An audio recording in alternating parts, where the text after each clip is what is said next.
Yung ikaw pa upo-upo ka lang. Tapos yung partner mo, bisi-bisihan siya sa mga papel. Kain-kain ka lang ng donuts.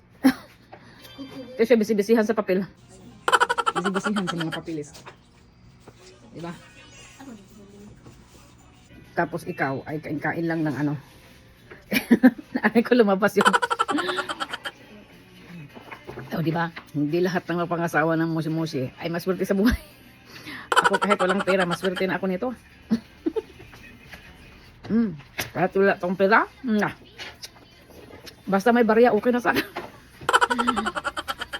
Diba? Busy-busy siya. Ikaw, upo-upo. Busy sa mga kapapagpilan, basta sa upo-upo. Ngayon, itong panganay ko, hinanapan namin to na mapapangasawa eh.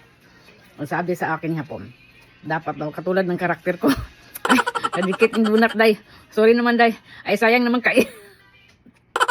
Pasko pa sa waya. Kain ng kado, dapat ang hilamos. May muta pa tayo.